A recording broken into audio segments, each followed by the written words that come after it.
Hello everyone, welcome back to my channel. CDP की test series में आपका स्वागत है। ये है टेस्ट सीरीज नंबर 7, जिसमें हम लगभग 40 सवाल आज हल करने जाएंगे। तो आइए शुरू करते हैं आज की वीडियो। हमारा पहला सवाल है, वाइगोत्स्की के अनुसार भाषा विकास किसे सुगम बनाता है? ऑप्शन है संज्ञानात्मक विकास, सामाजिक विकास, शारीरिक विकास और नैतिक विकास। तो वाइगोत्स्की जो है वो सामाजिक सांस्कृतिक विकास से संबंधित है, पर भाषा विकास को ये मानते हैं कि संज्ञानात्मक विकास को ये सुगम बनाता है। ठीक है, तो वाइगोत्स्की का कहना है कि भाषा संज्ञानात्मक विकास का प्रमुख चरण उपकरण है। ये बच्चों के विचार को व्यवस्थित करने और दिशा देने में मदद करती है, और भाषा के माध्यम से ही उच्च मानसिक प्रक्रियाएं विकसित होती है। बच्चा खुद से बात करता है और अपने व्यवहार को नियंत्रित करना सीखता है। सामाजिक विकास वाइगोत्स्की की थ्योरी का आधार है, पर यहाँ पर हमको पूछा है माध्यम, इसीलिए आपको याद रखना है कि सामाजिक विकास में हमको ना टिक करके क्या करना है, माध्यम के लिए संज्ञानात्मक विकास लेना है। और शारीरिक विकास का संबंध जैविक कारक और पोषण से होता है। नैतिक विकास के लिए कोहलबर्ग और पियाजे के सिद्धांत माने जाते हैं, और वाइगोत्स्की ने मुख्य रूप से भाषा को विचार का आधार और कारक बताया है। नेक्स्ट क्वेश्चन है, प्रथम बुद्धि परीक्षण का विकास किसने किया था? ऑप्शन है स्टर्नबर्ग, एल्फ्रेड बिने, टर्मन या गार्डनर। तो प्रथम बुद्धि परीक्षण का जो विकास हुआ था वो किया था 1905 में एल्फ्रेड बिने ने। उन्होंने पहला सफल बुद्धि परीक्षण तैयार किया, और इसलिए इसको बिने साइमन स्केल के नाम से जाना जाता है, जो पेरिस में बना। और इसका उद्देश्य है मानसिक रूप से कमजोर बच्चों की पहचान करना, और उनको बिने को बुद्धि मापन का जनक, फादर ऑफ इंटेलिजेंस टेस्टिंग कहते हैं। नेक्स्ट ऑप्शंस के बारे में देखते हैं कि स्टर्नबर्ग ने दिया था बुद्धि का त्रिआयामी सिद्धांत, जिसको त्रिचापीय सिद्धांत भी बोला जाता है। टर्मन ने क्या किया था, जो आईक्यू का फॉर्मूला था, mental as upon chronological age, उसमें इनटू 100 कर दिया था, तो उन्होंने आईक्यू का सूत्र दिया था। गार्डनर ने बहुबुद्धि का सिद्धांत दिया था, जिसमें उन्होंने 8 प्रकार की बुद्धि बताई थी। बिने का काम सबसे पहले था, और बाकी शोधकर्ता जो थे वो बाद में आए थे। नेक्स्ट क्वेश्चन है, ऑटिज्म वाले बच्चों की प्रमुख विशेषता क्या है? ऑप्शंस है उच्च बुद्धि स्तर, बार बार दोहराया जाने वाला व्यवहार, बहुत अधिक सामाजिकता या उत्कृष्ट लेखन कौशल। तो जो ऑटिज्म वाले बच्चे रहते हैं ना, वो रिपीटेटिव बिहेवियर करते हैं, तो उनका करेक्ट आंसर हो जाएगा ऑप्शन नंबर बी, बार बार दोहराया जाने वाला व्यवहार। ऑटिज्म के बच्चों में स्टीरियोटाइप्ड और पुनरावृत्ति वाले व्यवहार होते हैं, और एक ही क्रिया या शब्द को वो बार बार दोहराना पसंद करते हैं। और मेन प्रॉब्लम ये होती है कि वो आई कांटेक्ट नहीं करते हैं, सामाजिक संपर्क में उनको समस्या होती है। ये एक न्यूरोलॉजिकल विकार है जो बचपन से दिखाई देता है।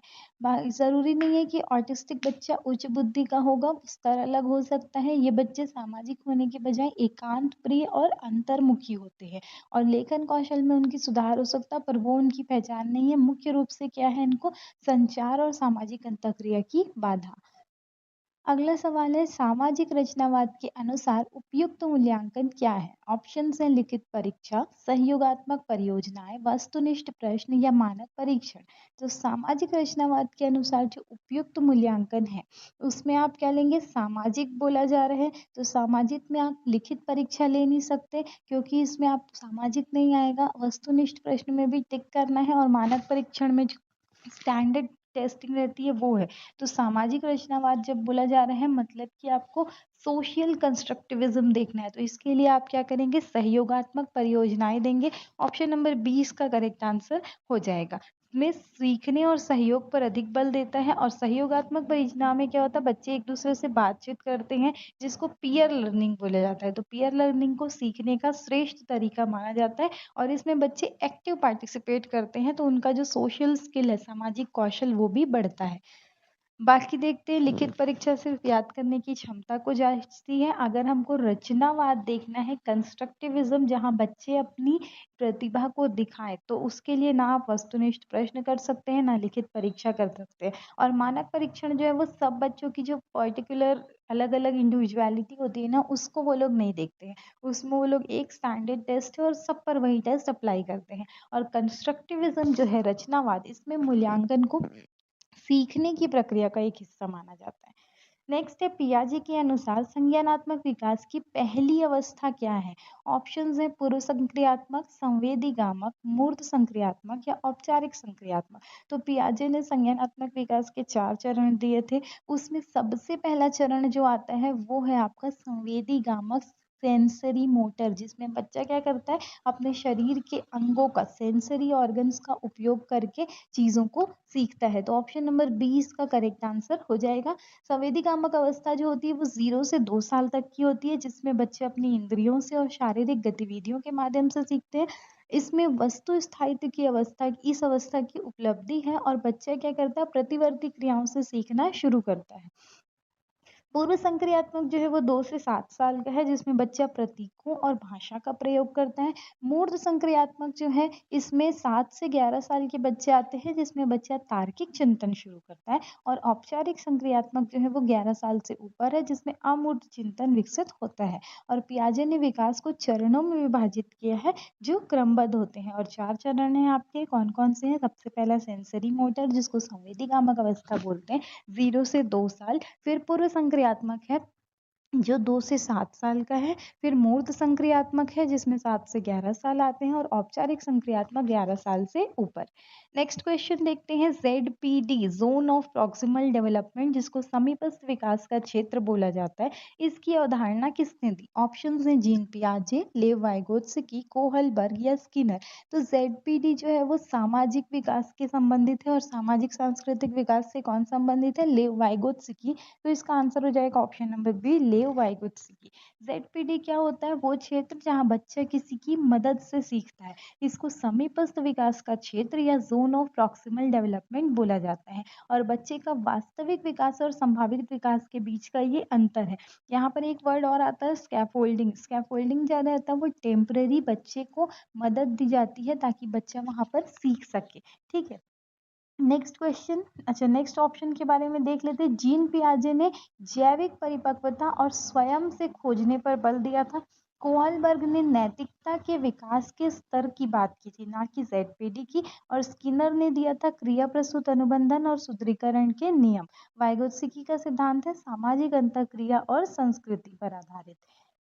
नेक्स्ट क्वेश्चन है डिसलेक्सिया किससे संबंधित है? लिखने में कठिनाई, पढ़ने में कठिनाई, गणितीय गणना में कठिनाई या शारीरिक अक्षमता। तो जो लिखने में कठिनाई होती है ना उसको हम बोलते हैं डिस्ग्राफिया। पढ़ने में कठिनाई होती है आपकी डिसलेक्सिया। और गणितीय गणना में कठिनाई को बोला जाता है डिसकैलकुलिया। तो ऑप्शन नंबर 20 का करेक्ट आंसर हो जाएगा। इसमें क्या होता है बच्चा जो रहता है वर्ड्स को सही समझ नहीं पाता है, जैसे बी और डी में फर्क नहीं कर पाता है, ऐसे W100 को वॉज पढ़ेगा, ऐसा होता है। तो ये मस्तिष्क की भाषा प्रक्रमण क्षमता से जुड़ा है। और शारीरिक अक्षमता जो होती है वो होती है आपकी डिस्प्रेक्सिया, मोटर कौशल से संबंधित। अधिगम अक्षमताएं मानसिक मंदता नहीं है बल्कि सीखने की बाधा है। नेक्स्ट क्वेश्चन की तरफ जाते हैं। बच्चे नन्हे वैज्ञानिक होते हैं, ये विचार किसका है? वाइगोत्स्की, जीन पियाजे, पावलाव या वॉटसन। तो बच्चे नन्हे वैज्ञानिक होते हैं, ये विचार है जीन पियाजे का।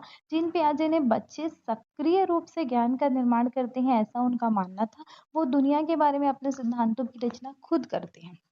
उन्होंने बच्चों को नन्हे वैज्ञानिक बोला क्योंकि वो प्रयोग और खोज करते हैं। बच्चा अपनी जिज्ञासा शांत करने के लिए वातावरण के साथ अंतःक्रिया करता है। नेक्स्ट ऑप्शंस के बारे में देखते हैं। वाइगोत्स्की ने तो सामाजिक सांस्कृतिक सिद्धांत दिया था। पावलाव जो थे वो व्यवहारवादी थे, इन्होंने शास्त्रीय अनुबंधन का सिद्धांत दिया। वॉटसन को व्यवहारवाद का जनक माना जाता है जो उत्तेजना पर बल देते हैं। और उन्होंने पियाजे का ये कथन जो है बाल केंद्रित शिक्षा का आधार, वो माना था रचनावाद में।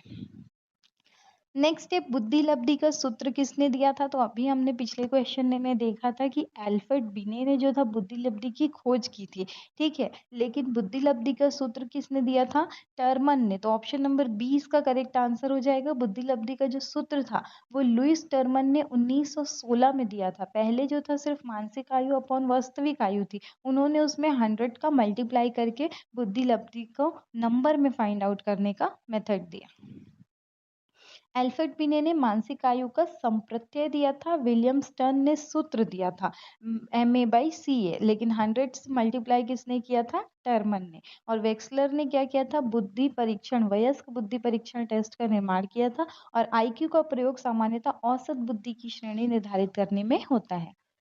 नेक्स्ट क्वेश्चन है, समावेशी कक्षा में शिक्षक की प्रमुख भूमिका क्या है? अनुशासन बनाए रखना, सहायक और सुविधादाता, व्याख्यान या केवल ग्रेड देना? तो चाहे समावेशी हो या कोई भी कक्षा हो, शिक्षक का काम जो है व्याख्यान देना, ग्रेड देना, ये सब नहीं रहेगा। अनुशासन बनाए रखना एक सेकेंडरी चीज है, पर प्राइमरी उसको क्या बनना पड़ेगा? सहायक और सुविधादाता। तो ऑप्शन नंबर 20 का करेक्ट आंसर हो जाएगा। आधुनिक शिक्षा जो NEP 2020 है, उसमें शिक्षक को एक फैसिलिटेटर, सुविधादाता के रूप में माना गया है, जिसका काम बच्चों के सीखने में जो भी परेशानियां आ रही है उसको दूर करना है।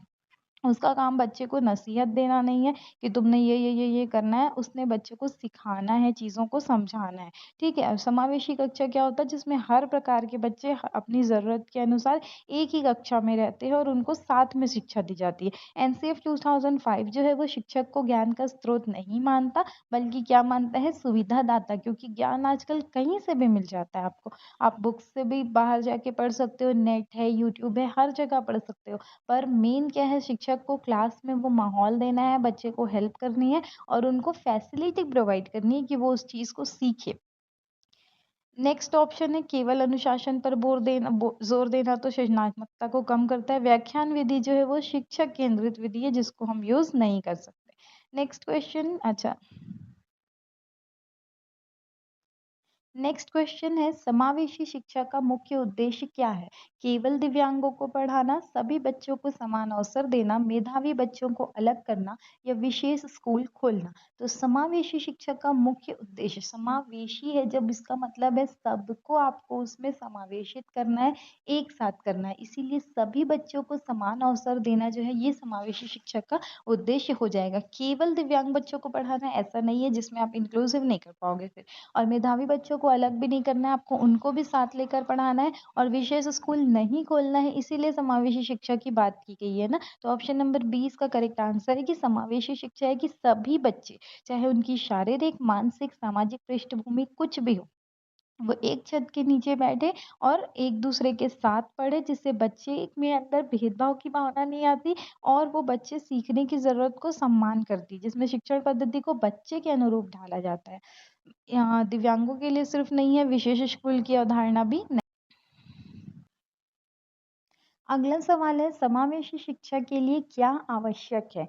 ऑप्शन से दृष्टिकोण और शिक्षण पद्धति में परिवर्तन, विशेष बच्चों के लिए अलग स्कूल, केवल मेधावी बच्चों पर ध्यान देना या पाठ्यक्रम को कठोर बनाना?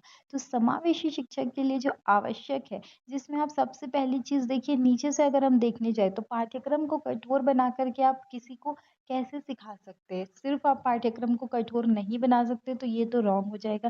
केवल वाले ऑप्शंस जो है, अगर पॉजिटिव क्वेश्चन पूछता है तो हमेशा खुद ही से कट कर दिया कीजिए। तो केवल मेधावी बच्चों पर ध्यान देना, आप केवल किसी एक बच्चे को ध्यान नहीं दे सकते, इसलिए ये ऑप्शन भी रॉन्ग हो जाएगा। विशेष बच्चों के लिए अलग स्कूल, तो अलग स्कूल में हम बच्चों को नहीं पढ़ाना चाहते, क्योंकि हम चाहते हैं कि सारे बच्चे एक साथ पढ़ें और उनको एक दूसरे के साथ उनकी भावनाओं को समझना आए और उनके साथ वो सीखे। इसीलिए करेक्ट आंसर हो जाएगा दृष्टिकोण और शिक्षण पद्धति में परिवर्तन। तो ऑप्शन नंबर ए इसका करेक्ट आंसर हो जाएगा। समावेशी शिक्षा जो है हर बच्चे की विविधता का सम्मान करती है और इसमें बच्चे को सिखाने के लिए शिक्षक क्या करते हैं? सारे बच्चों को एक साथ सीखने के समान अवसर प्रदान करते हैं और बच्चों को उनको कमियों के आधार पर अलग नहीं करते, इसलिए शिक्षक अपनी शिक्षण पद्धति लचीली बनाते हैं। अगला सवाल है, बालक का विकास किसका परिणाम है? ऑप्शन है वंशानुक्रम और वातावरण का, दोनों का, केवल वंशानुक्रम का, केवल आर्थिक कारकों का और केवल प्रशिक्षण का। तो आप एक चीज याद रखिए कि जब भी हमको कोई पॉजिटिव आंसर देना है CDP में, तो केवल वाले जो ऑप्शन है उनको छोड़ दिया कीजिए। तो केवल वंशानुक्रम, केवल आर्थिक कारक और केवल प्रशिक्षण से आपका विकास नहीं होगा। वंशानुक्रम और वातावरण दोनों बालक के विकास में हेल्प करते हैं। तो ऑप्शन नंबर ए इसका करेक्ट आंसर हो जाएगा। विकास जो होता है वो वंशानुक्रम और वातावरण की अंतर क्रिया का परिणाम होता है और वुडवर्थ जो है उन्होंने विकास को माना है वंशानुक्रम इंटू वातावरण। हेरिडिटी इनटू एनवायरनमेंट, आनुवांशिकता जो आधार देती है, वातावरण उसको निखारने का अवसर देता है और इन दोनों में से किसी को अलग करना संभव नहीं है। ठीक है, अगला सवाल है, गार्डनर के अनुसार भाषाई बुद्धि किससे संबंधित है? ऑप्शन है भाषा के प्रयोग से, गणितीय गणनाओं से, चित्रों को पहचानने से, लय और ताल से। तो गार्डनर के अनुसार जो भाषाई बुद्धि है, आप गणितीय गणना में भाषा बुद्धि का क्या करोगे? चित्र को पहचानने में भी भाषा का उपयोग नहीं होगा और लय और ताल जो है वो संगीत में जाएगा। तो भाषाई बुद्धि किससे संबंधित हो जाएगी? भाषा के प्रभावी प्रयोग से। तो ऑप्शन नंबर ए इसका करेक्ट आंसर हो जाएगा। भाषाई बुद्धि जो होती है वो शब्दों के अर्थ और ध्वनियों के प्रति संवेदनशीलता है।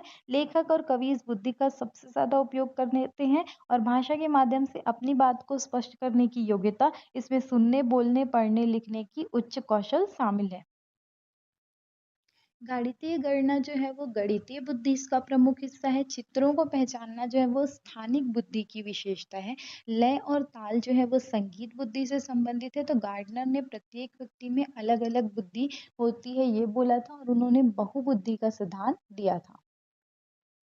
अगला सवाल है, प्रतिभाशाली बालकों के लिए उपयुक्त रणनीति क्या है? ऑप्शंस हैं संवर्धन कार्यक्रम, विशेष दंड देना, केवल रटाना या पाठ्यक्रम को छोटा करना। तो आप यहाँ पर देख के ही आंसर बता सकते हो कि पाठ्यक्रम को छोटा करके आप प्रतिभाशाली बालकों के लिए क्या ही करोगे।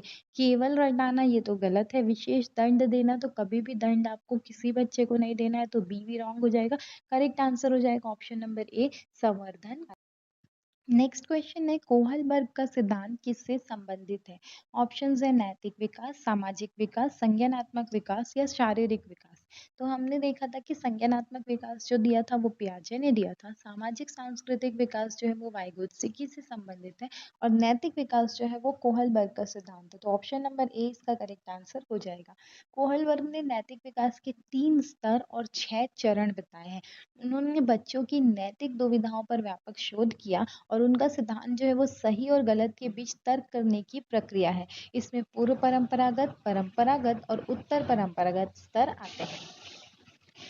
सामाजिक विकास वाइगोत्स्की का है, संज्ञानात्मक विकास जो है वो जीन पियाजे का सिद्धांत है, शारीरिक विकास जैविक परिपक्वता और पोषण पर निर्भर करता है और कोहलबर्ग का जो मुख्य जोर है वो बच्चों की नैतिक तर्कणा पर केंद्रित है। अगला सवाल है, एडीएचडी का संबंध किससे है? ऑप्शंस है ध्यान और अति सक्रियता से, पढ़ने की समस्या, लिखने की समस्या या सुनने की समस्या। तो पढ़ने की समस्या जैसा हमने पिछले क्वेश्चन में देखा कि वो डिसलेक्सिया है, लिखने की समस्या जो है डिस्ग्राफिया है और ध्यान और अति सक्रियता से जो संबंध है वो है एडीएचडी का। तो ऑप्शन नंबर ए इसका करेक्ट आंसर हो जाएगा। एडीएचडी का फुल फॉर्म बहुत पूछता है, attention deficit hyper activity disorder, जिसमें बच्चा एक जगह टिककर बैठने में कठिनाई महसूस करता है और उसका ध्यान जो केंद्रित करने की क्षमता है वो बहुत कम और अस्थिर होती है और ये बच्चे जो होते हैं अक्सर आवेग में आकर इम्पल्सिव बिहेवियर देते हैं। पढ़ने की समस्या को जो मुख्य रूप से डिसलेक्सिया बोलते हैं, सुनने की समस्या जो है वो सेंसरी बैरियर है और एडीएचडी जो है व्यवहार और एकाग्रता से जुड़ा एक न्यूरोलॉजिकल ऑर्डर है। अगला सवाल है, रचनात्मक बालक की प्रमुख विशेषता क्या है? ऑप्शंस है मौलिकता, रटने की शक्ति, आज्ञाकारिता या उच्च अनुशासन।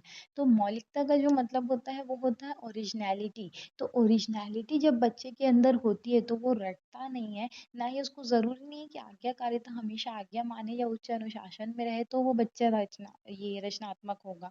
मौलिकता जो बच्चे के अंदर ओरिजिनलिटी होती है वो चीजों को खुद से बनाता है। तो ऑप्शन नंबर ए इसका करेक्ट आंसर हो जाएगा। ठीक है, रचनात्मक का मतलब है नए और मौलिक विचारों का ओरिजिनल जो कॉन्सेप्ट है उनको कंस्ट्रक्ट करना।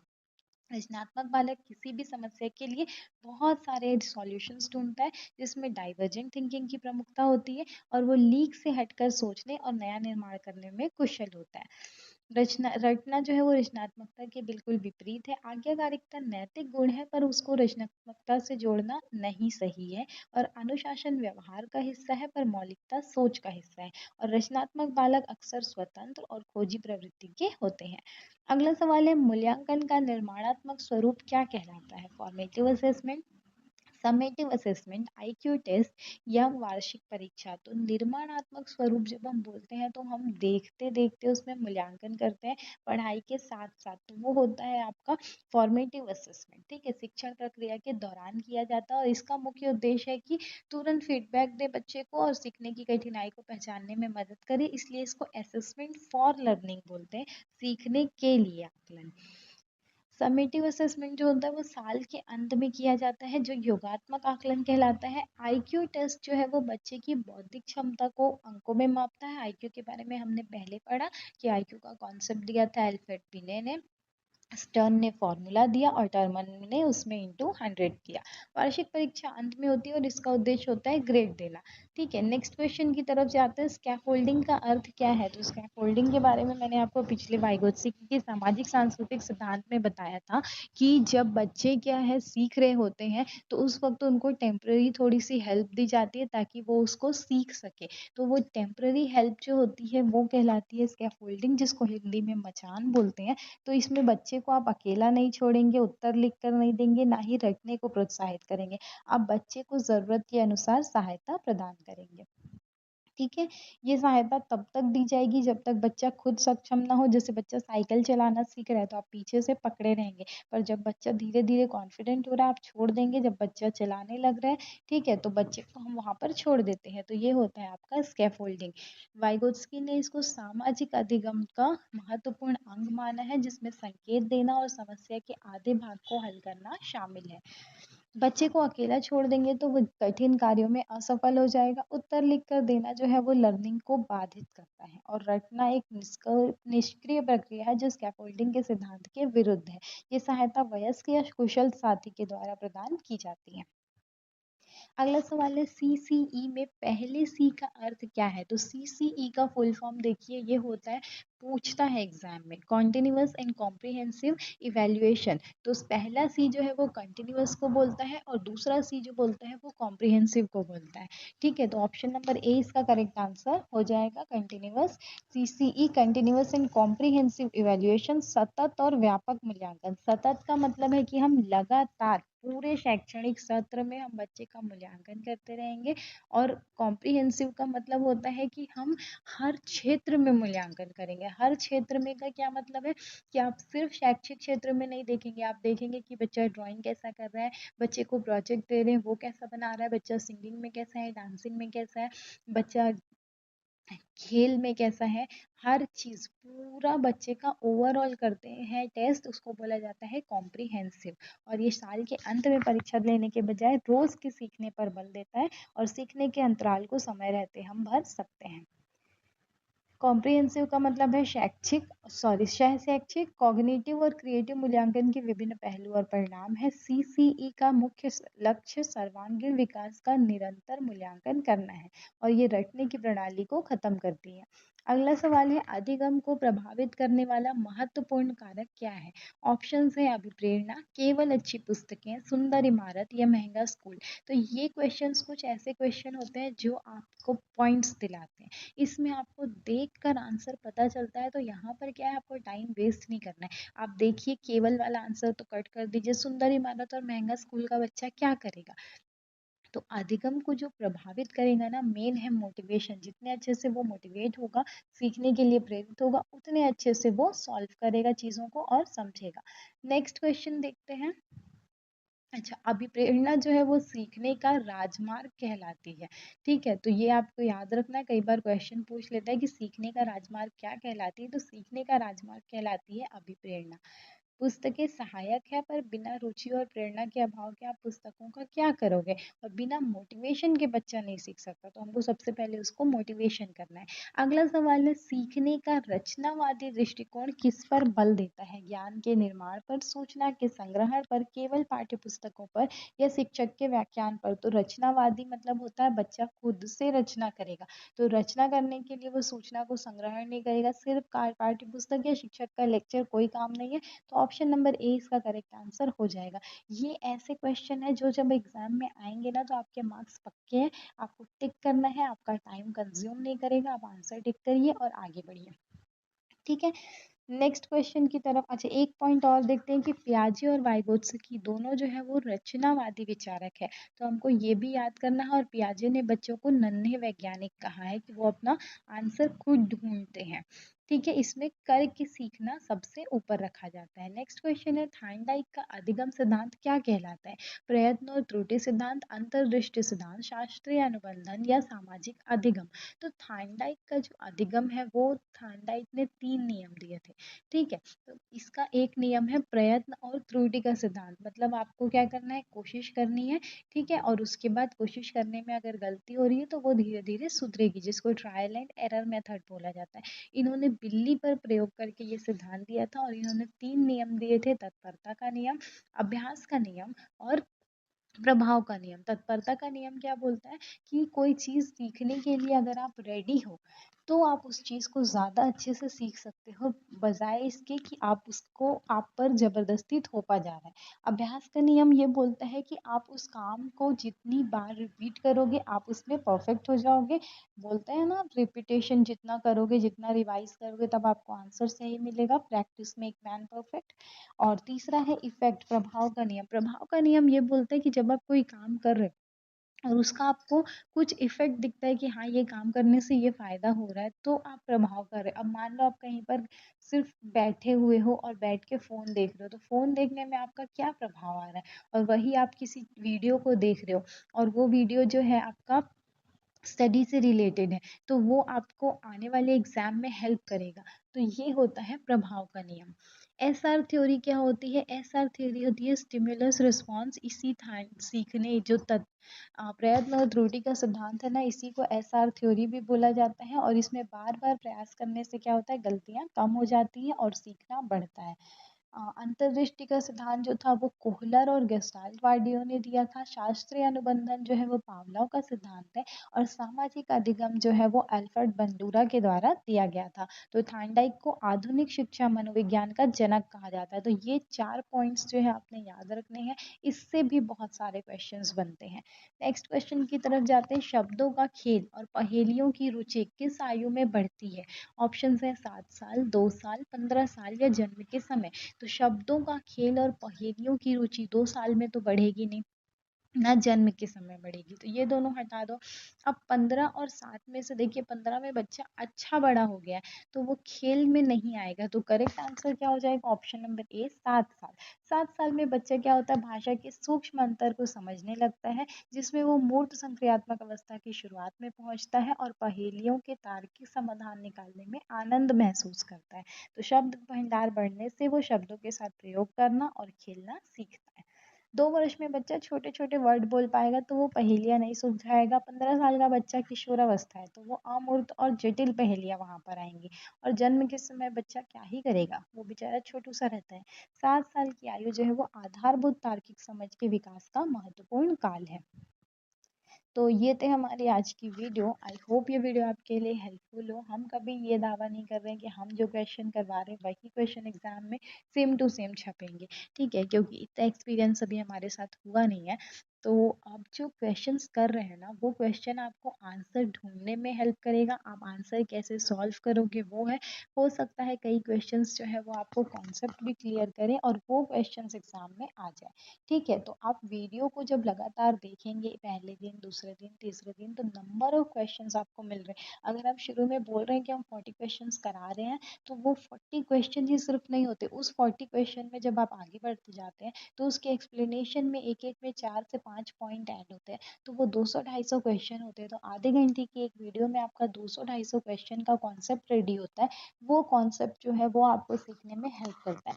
एक वीडियो देखने से आपको ये सब चीज़ें नहीं समझ आएगी, पर जब आप धीरे धीरे इन वीडियोस पे आगे बढ़ते जाओगे तो आपको समझ आएगा कि आपने क्वेश्चन सॉल्व करना सीखा है, और ये एग्ज़ाम में काफ़ी हेल्पफुल होता है। मैंने खुद इसमें काम किया है और खुद मैंने जो पढ़ाई की है वो ऐसे ही की है। तो मैं आपको श्योरिटी के साथ बोल सकती हूँ कि अगर आप लग के पढ़ोगे, अगर आप देखोगे फिर इधर उधर करोगे तो कुछ नहीं होगा। आपको प्रैक्टिस करनी है और रेगुलरिटी से करनी है। जब वो बोला है ना, प्रयत्न और त्रुटि का नियम, तो जितनी कोशिश करोगे और जितना अभ्यास करोगे तभी आपका रिजल्ट आपको दिखाई देगा।